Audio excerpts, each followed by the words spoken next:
Hello, my name is Ben Skinner, and today I'll be talking to you about climate change and its impact on the economy, and more importantly, the youth. This is a topic I'm passionate about, and hopefully by the end of this presentation, so will you be.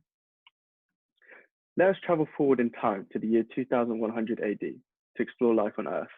The Earth's temperature has increased by more than 3 degrees Celsius, and the rising seas have displaced 680 million people in the low-lying areas.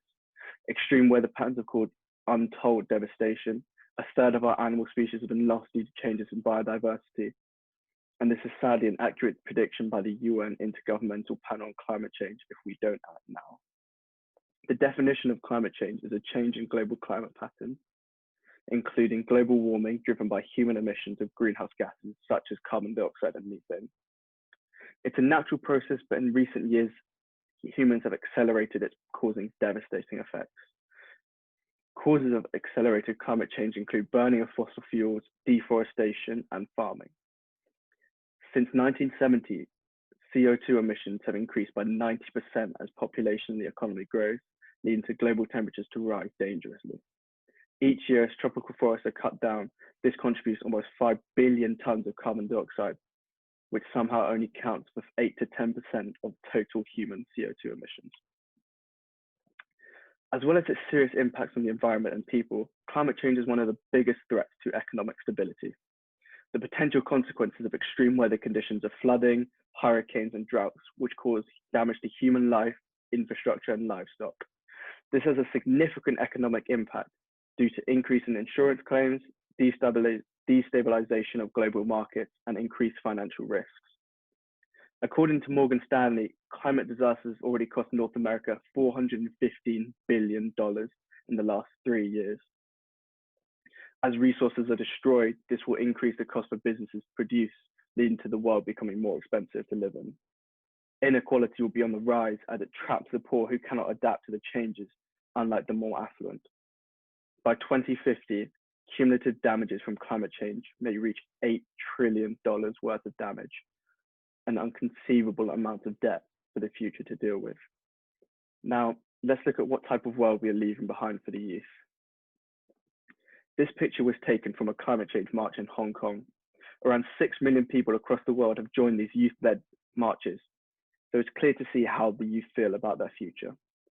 Going back to the $8 trillion cost of climate change by 2050, as I give this talk today, people are being born into this world of economic instability.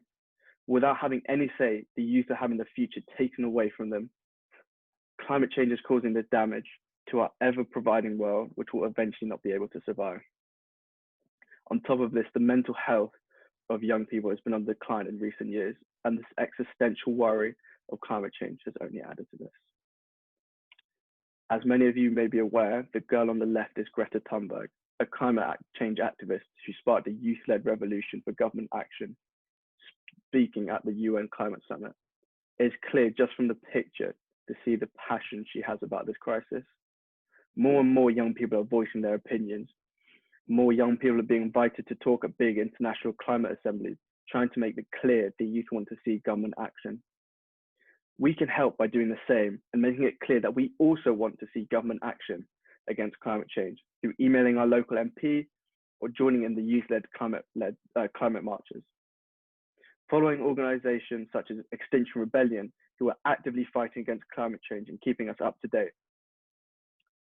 A sad statistic is that only 9% of the youth believe we will act quick enough to save the planet. Now let's see how we can increase this number. Despite this bleak future set ahead, this doesn't have to be the only way. Tackling climate change requires concerted, coordinated government action, as well as conscious and informed efforts by individuals. There's a hope as the financial industry is in a unique position to deploy smart financing of low carbon, climate resilient, sustainable developments, with estimated $26 trillion worth of profit from seizing market opportunities for sustainable growth. There's plenty we can do to help provide a future for the youth.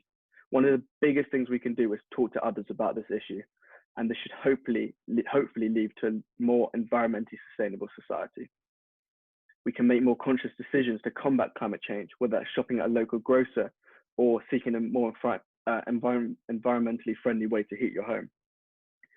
If we can increase the demand for eco-friendly goods, this will also result in profit for businesses providing them, creating more of an incentive for businesses to produce these goods. Finally, change starts with you, and without you, our future is uncertain. I would like to thank Ipsos Mori for giving me the opportunity to talk to you today. I would like to thank all of you for listening to me today.